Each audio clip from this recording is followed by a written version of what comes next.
Bonjour à tous et bienvenue sur Mosaïque. Notre jeu concours continue même pendant les vacances scolaires.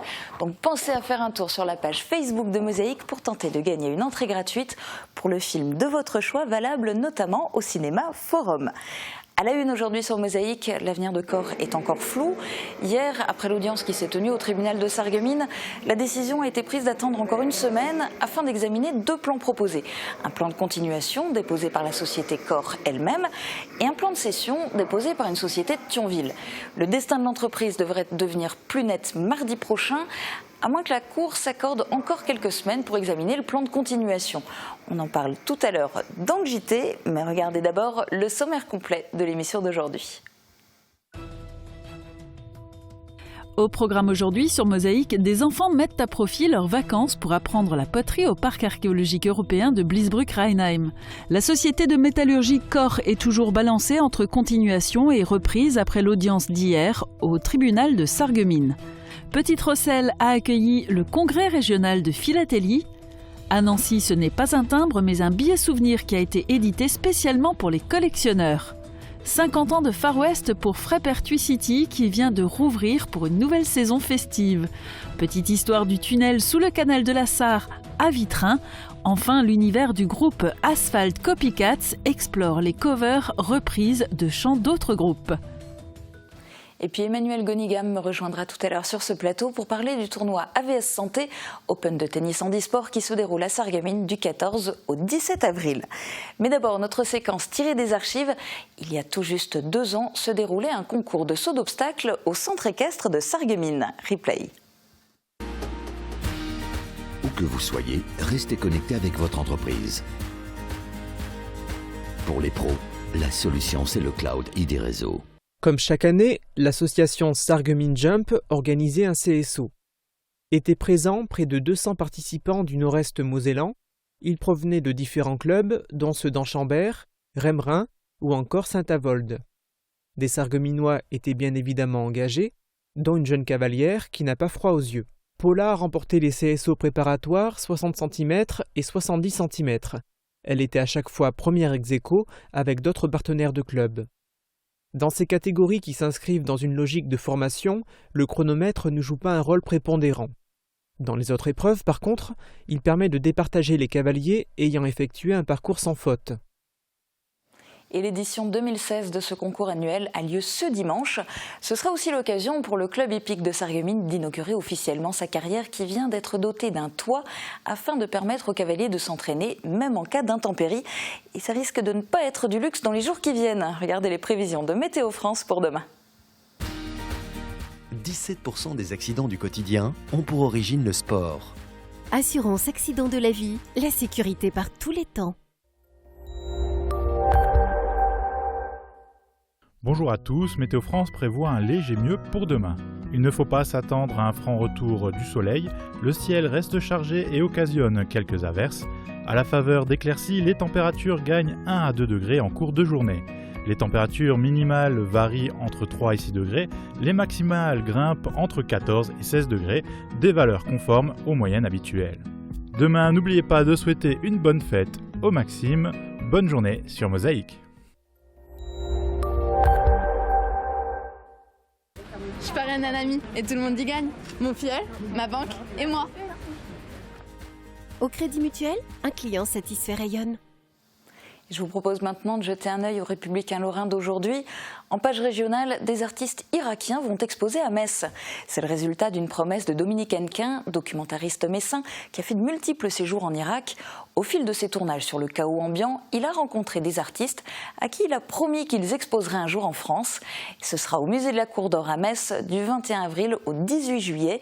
L'exposition Irak, créée malgré tout, vous dévoilera 74 œuvres contemporaines. Dans l'édition de Saint-Avold, la une est consacrée à une commerçante d'Amsouwarsberg. Lorsque son commerce s'est fait braquer par 2 hommes au visage cagoulé, elle a pourchassé ses agresseurs et a réussi à récupérer sa caisse enregistreuse. Dans l'édition locale de Sarreguemines, quand exploitants et distributeurs s'entendent, cela donne de la viande made in Gros Riederchin commercialisée dans les rayons de l'Intermarché de Bitche. Mais qui dit achat local ne dit pas forcément circuit court, et c'est le paradoxe de cette situation. Comme l'abattoir de Sarreguemines est fermé, les génisses charolaises transitent par Metz puis Vitré. Recourir à l'abattoir de Zweibrücken, certes bien plus proche, empêcherait d'avoir le label viande française. L'actu du secteur en images, voici le JT de Mosaïque.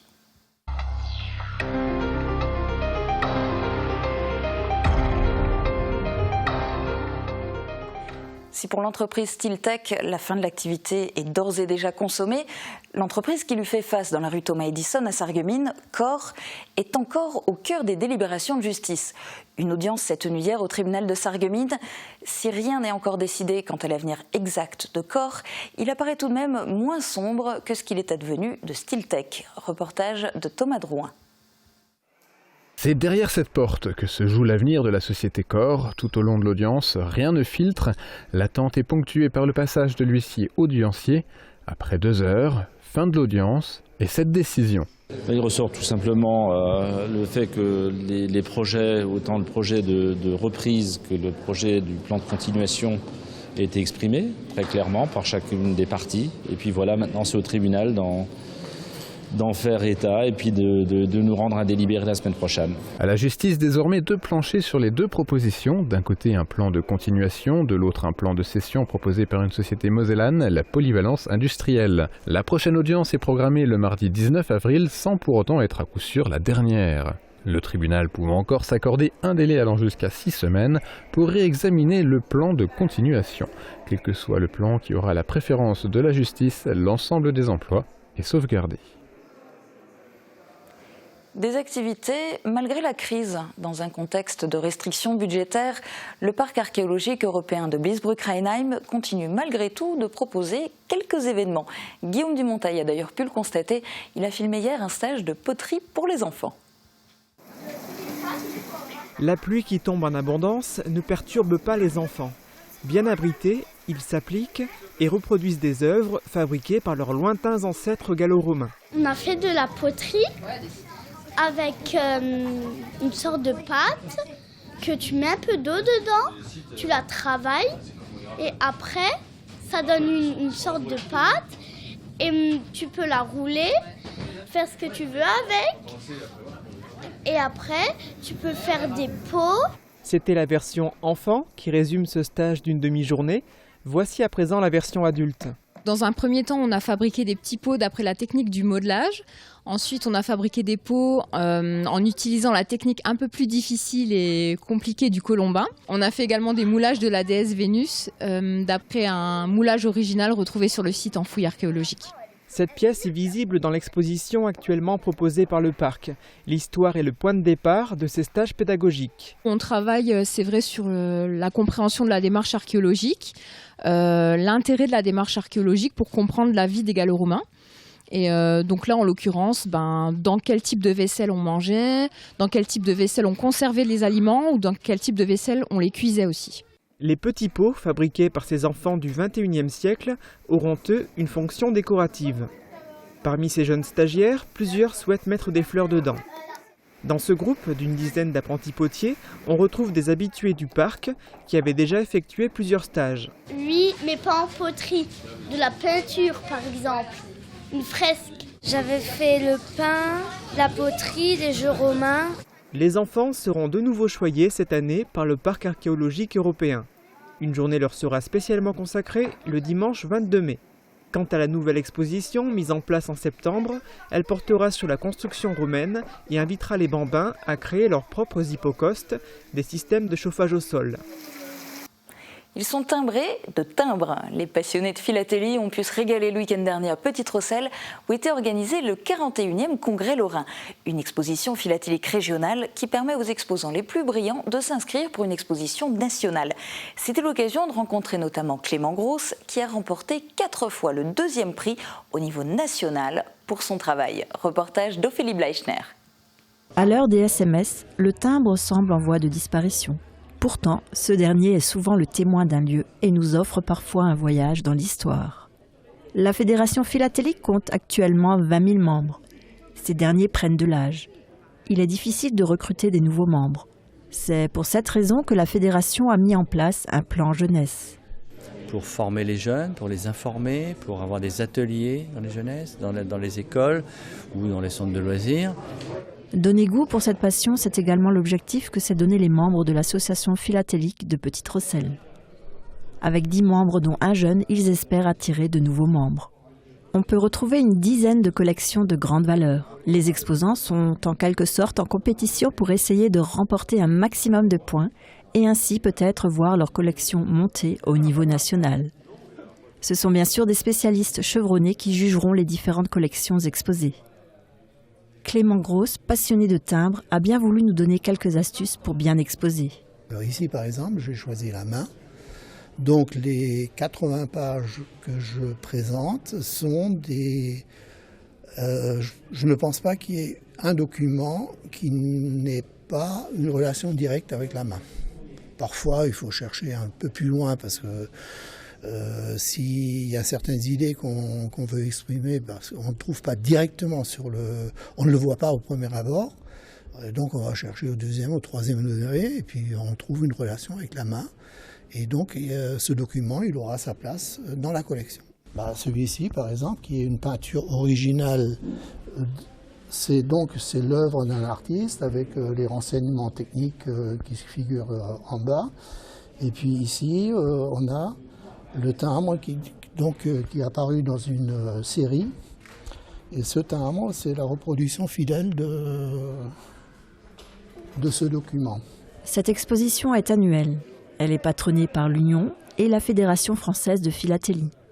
En ce qui concerne les membres du club philatélie de Petite-Rosselle, ils espèrent bien pouvoir exposer à nouveau leur collection le 29 mai à Vendel. Pas de nouveaux timbres édités à l'effigie de la ville de Nancy, mais des faux billets. Une édition spéciale, sans valeur numéraire évidemment, mais qui n'est pas dénuée d'intérêt pour les collectionneurs, comme vous allez le voir dans ce reportage réalisé par Mirabel TV pour le magazine Une semaine en région.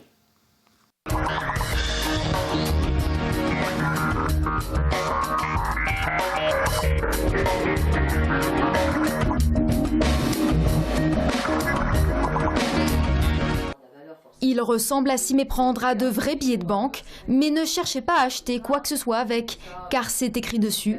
Ils n'ont aucune valeur marchande. Ces liasses de billets sont en réalité des souvenirs. Regardez bien sur le recto, vous y verrez les emblèmes de Nancy, la place Stanislas et un vase Art Nouveau de l'école de Nancy. Des symboles déjà véhiculés par l'Office de tourisme pour représenter la ville à travers le monde. C'est la première année que Nancy participe à cette opération. L'année dernière, déjà 100 villes avaient des billets à leur effigie. On a décidé de jouer le jeu parce qu'on sait qu'il y a beaucoup de collectionneurs. C'est une façon de faire de la promotion de la ville. C'est une façon de véhiculer l'image de Nancy à travers la France d'une part, et puis de monde, puisqu'il y a des collectionneurs également étrangers. Des billets vendus 2 € réalisés à partir de la même matière qu'un billet de banque véritable et qui présentent les mêmes systèmes de sécurité. 10 000 ont été imprimés et sont dès aujourd'hui disponibles en boutique. Et ils font fureur avant même leur mise en vente. Depuis quelques semaines, l'Office de tourisme enregistre des dizaines de réservations. Alors il y a eu 20 demandes de réservation pour un total de 1800 billets. Les gens les prennent en général par centaines, donc c'est 100, 200, 300 billets. Certains pour la revente, je pense. Sinon, des gros collectionneurs. Vous avez également des associations de collectionneurs qui essayent d'avoir vraiment les séries limitées, de 0 à 100, de 1900 à 2000. C'est vraiment des séries pour les collectionneurs. C'est vraiment le numéro qu'il faut posséder. Des collectionneurs qui ne sont pas que lorrains. Certains réservent leurs billets depuis l'Oise, la Haute-Marne ou encore de Marseille. Et Nancy n'est pas la seule à avoir initié cette opération dans la région. Verdun et Gérardmer se sont lancés aussi dans la vente de ces faux billets. Et je vous propose maintenant d'aller au Far West, dans les Vosges. Frépertuis City vient de rouvrir ses portes pour une nouvelle saison festive. Le parc d'attractions célèbre cette année ses 50 ans avec quelques nouveautés, des mascottes relookées, une application pour smartphone et un nouveau manège, les taureaux sauvages. C'est le site touristique qui accueille le plus de visiteurs dans tout le département des Vosges avec 261 000 visiteurs l'an passé. Reportage. 10 h ce dimanche matin, les portes de Frépertuis City s'ouvrent pour les premiers visiteurs de la saison. Bonjour. Bonjour. Merci. Depuis sa création en 1966 par Michel et Simone Fleurant, le site a bien grandi.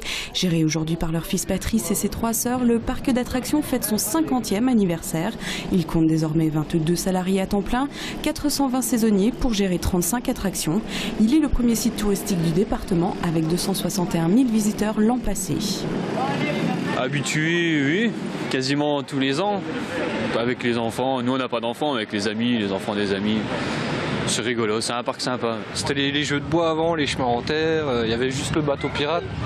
Ouais, ça a changé, ça a changé. C'est bien, ça évolue, c'est bien, c'est bien. Pour un parc vosgien, c'est bien. Puis ça fait marcher un peu les Vosges, tout ça, c'est bien. Là, on va faire rentrer. À 49 ans, Patrice Fleurant a toujours baigné dans l'univers du Far West. Il se rappelle quelques souvenirs marquants. Alors, le souvenir que j'ai peut-être personnel, c'est que comme j'étais adolescent, on faisait des nuits blanches, puisque on s'amusait à faire des nuits blanches avec les amis. Et donc il y a eu une fois où je me suis endormi en conduisant le train, mais comme il suivait les rails, il n'y avait pas de risque. Et la dame m'a réveillé au bout du 2e tour en disant qu'il fallait qu'elle descende. Mais c'était il y a aujourd'hui 30 ans. Et pour célébrer son demi-siècle, le parc s'offre quelques nouveautés, des mascottes relookées, une application smartphone, un podium pour accueillir des spectacles quotidiens de danse, musique et magie. Et du côté des manèges, voici le petit dernier, les taureaux sauvages. Exemplaire quasi unique, il n'en existe que 2 en France pour un coût de 600 000 € sur les 2 millions investis au total cette année, dont une grande partie pour repenser l'aménagement global du parc. Il y a effectivement un réaménagement du parc pour un confort, surtout un confort pour les jours où il y a de l'affluence. Et on sait très bien que quand il y a de l'affluence, il y a beaucoup de monde. Donc voilà, ça donne de l'espace, ça donne de l'oxygène aux gens. Ils ont pas l'impression d'être les uns sur les autres. Et puis on a recréé donc, au centre du parc l'espace podium qui a été obligé de modifier certaines places d'attraction. Une saison 2016 qui s'annonce donc très festive pour le parc d'attractions, qui regarde toutefois déjà vers 2017 avec de nombreux projets, des travaux d'envergure dont la réfection totale de la mine d'or et l'arrivée d'une nouvelle attraction à sensations fortes pour les plus téméraires. Et puis je vous propose maintenant de plonger dans l'univers du tennis handisport avec mon invité du jour, Emmanuel Gonigam, bonjour. Bonjour. Donc vous êtes chargé de développement à AVS Santé. Merci beaucoup d'être venu sur ce plateau. Alors tennis handisport, on va parler évidemment de l'Open, puisque pour la 2e année, c'est AVS Santé qui organise le tournoi international de tennis handisport de Sarreguemines, donc l'Open AVS Santé. C'est là, cette semaine, de jeudi à dimanche. C'est toute une organisation, mais finalement, c'est un thème qui colle complètement avec votre cœur de métier. Exactement. C'est vrai que le groupe AVS Santé repose ses activités sur 3 secteurs d'activité. Étant le spécialiste du maintien à domicile, on a un secteur transport avec le transport sanitaire, ambulance, taxi et VSL. On a un secteur service, d'aide à la personne. Et le 3e service médical, donc vente de produits à la fois aux professionnels et aux particuliers. Alors effectivement, aujourd'hui on parle de l'Open, car c'est vrai que AVS est investi dans le monde du sport, à travers déjà une équipe que l'entreprise accompagne pour la préparation des Jeux Olympiques. En l'occurrence, le régional de l'étape, je parle de Nicolas Peffer, mais également Anita Fatis en natation, et également Michel Munch en athlétisme. Donc effectivement, j'ai une extension qui a été faite depuis 2 ans pour cet Open de AVS Santé. Alors justement, on va en parler de cet Open. Les candidats, les concurrents, ils viennent de plus d'une dizaine de pays et avec du très très haut niveau à la clé. Effectivement, c'est un tournoi qui est classé ITF 3, donc c'est un mot barbare, mais qui indique simplement que c'est un tournoi international, effectivement avec des différents pays représentés, et avec une particularité cette année, c'est qu'on a les Jeux Olympiques très proches, et que tout le monde est en train, j'allais dire, de se battre pour pouvoir être sélectionné. Donc c'est vrai que les matchs vont être très très intéressants, avec l'an dernier la victoire de Nicolas Peffer, on le souhaite cette année également, mais ça va être très très compliqué, et c'est pour ça que je souhaite que le public soit nombreux pour soutenir le régional de l'étape. Oui, parce qu'en plus, ils viennent, je le disais, d'une dizaine de pays. Alors, on peut peut-être en citer quelques-uns. J'en profiter aussi en même temps pour montrer l'affiche de l'Open qui est en entrée libre. Donc, allez-y. Alors, dites-nous un petit peu d'où viennent les différents compétiteurs. Oui, ils viennent d'Espagne, d'Allemagne, d'Italie, de Belgique, etc. Donc, c'est vrai que beaucoup de pays seront représentés et va donner de la valeur à ce tournoi qui ne cesse de grandir depuis 2 ans maintenant. Alors ceci dit, vous en parliez, le local de l'étape, Nicolas Pfeiffer, forcément à Sarreguemines, tous les regards sont tournés vers lui. Il est à domicile, il maîtrise par cœur, ça fait des années qu'il est au très haut niveau. Là, il est 3e meilleur joueur mondial. C'est forcément lui qui va gagner ou pas? Quels sont vos pronostics? Dans le monde du sport, il n'y a jamais de vainqueur qui est déterminé. C'est ça, j'allais dire, la joie de la compétition, c'est qu'à un moment, se mettre dans des situations de match, on ne sait jamais qui c'est qui va gagner, mais on le souhaite, bien évidemment. Et également, dans cette Open AVS, il y a également un événement dans l'événement. Il y aura une conférence qui va être organisée vendredi, avec la présence de Nina Canto, capitaine de l'équipe de France de handball, joueuse actuellement au Metz Handball, avec également la participation de M. Bertrand Barbier, qui est le manager de Metz Handball. Le sujet qui va être traité, ça va être donc la préparation, bien sûr la préparation sportive pour être prêt le jour J. J comme JO, mais préparation physique et psychologique. Et psychologique, hein, absolument. Et c'est vrai que quand on voit le monde du sport, à travers le handisport en particulier, c'est, j'allais dire, une philosophie des valeurs très très exceptionnelle, et qu'on arrive à révéler des personnalités à travers ce genre de manifestations. Donc rendez-vous pour la conférence vendredi soir, et puis sinon en entrée libre, les matchs à partir de jeudi 9h, ça se joue jusque dans la soirée, et puis les finales dimanche après-midi. Merci beaucoup d'être venu nous dire tout ça, et on sera bien sûr sur les terrains de tennis pour filmer cet événement. Dans un instant, la petite histoire du jour nous ramène sous le canal de la Sarre, et puis côté musique, rencontre avec le groupe Asphalt Copycats.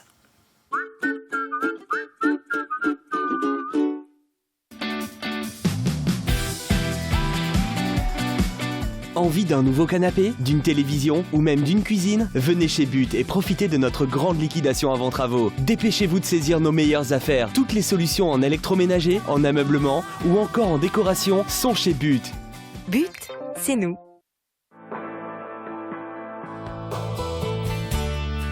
Quand on comprend de moins en moins bien, on finit par se couper du monde. Réagissez et testez votre audition gratuitement à la passion de l'audition. Ensemble, trouvons la meilleure solution pour la meilleure audition. Le rêve américain s'invite chez Ford. Découvrez l'incroyable nouvelle Ford Mustang, l'incarnation de la performance et de la liberté. Mais aussi le Ford Ranger, toujours aussi robuste, efficace et désormais encore plus intelligent. Une volonté de perfection.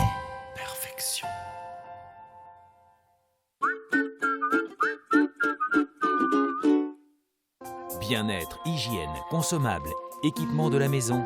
AVS Médical, notre métier, vous accompagner. Vous rappelez-vous des petits commerces de votre village ou de votre quartier? Pour la plupart aujourd'hui, ils ont été remplacés par des supermarchés. Notre joyeuse plate-bande fait ses courses et décortique nos habitudes avec humour. La bonne humeur, c'est toujours sur Mosaïque.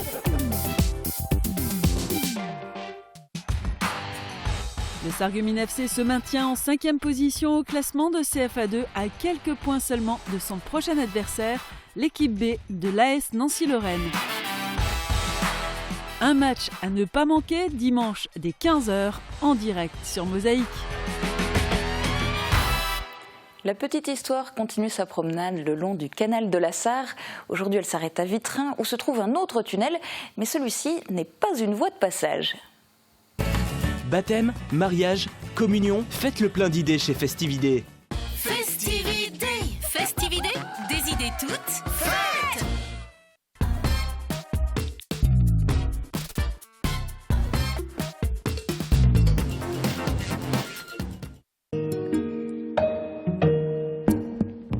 Ici, on ne passe pas, ou presque. Ce très petit tunnel sous le canal de la Sarre n'a pas été mis là par hasard. On se trouve au point le plus bas du village de Vitrin. Le canal faisant office de digue à cet endroit, il fallait trouver un moyen d'évacuer les eaux de ruissellement descendant du village. En principe, cela fonctionne plutôt bien et l'eau s'évacue jusque dans la Sarre, un peu plus loin. Mais en 1947, la Sarre sort violemment de son lit et l'eau s'est engouffrée par ici, dans l'autre sens, noyant pour plusieurs jours toute la partie basse du village. Notre rubrique Tendance Agriculture vous emmène cette semaine dans le monde de la reprise. Vincent, Louis et Pierre-Yves n'en sont pas à leur première formation, mais depuis 2014, avec Asphalt Copycats, ils explorent les différentes possibilités que permettent les covers, ces reprises de chants d'autres groupes. Une aventure musicale pleine de plaisir pour les 3 compères musiciens. De la cave au grenier, le savoir-faire Firsch Menuiserie à tous les étages.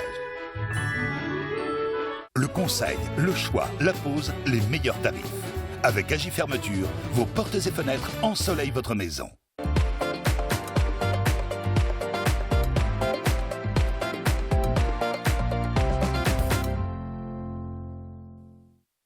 Je repense à Vincent qui, il y a quelques années, nous expliquait qu'il n'y avait pas de plaisir, et surtout dans la musique, qu'il n'y avait que du travail. Je pense qu'il a un peu changé son point de vue depuis.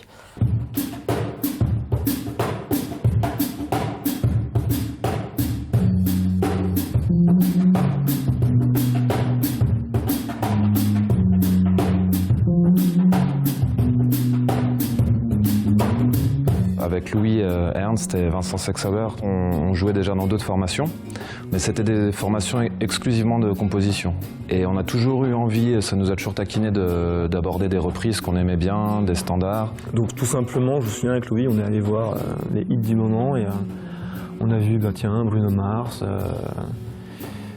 Gossip, des trucs comme ça. C'est peut-être le parcours inverse de la plupart des groupes, c'est-à-dire que les groupes commencent par des reprises, vont vers les compos. Nous, on a fait le chemin inverse, mais ça a été naturel pour nous.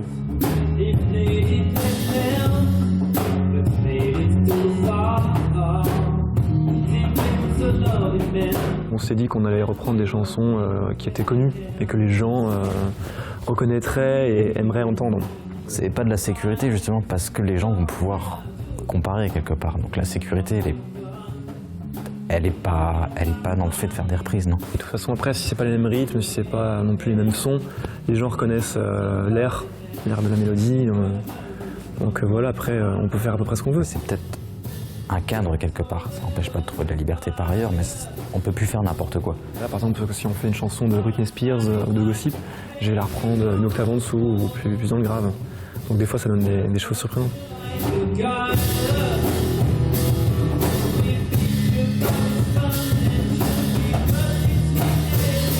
On a aussi la volonté de faire bouger un peu les gens pour qu'ils passent un bon moment et qu'ils aient envie de faire la fête, quoi. Quand le public est immédiatement réceptif, le plaisir est immédiatement là aussi et c'est juste une certaine forme d'énergie. On se laisse porter et voilà, donc on fait de la musique surtout pour passer un bon moment aussi, tous les 3.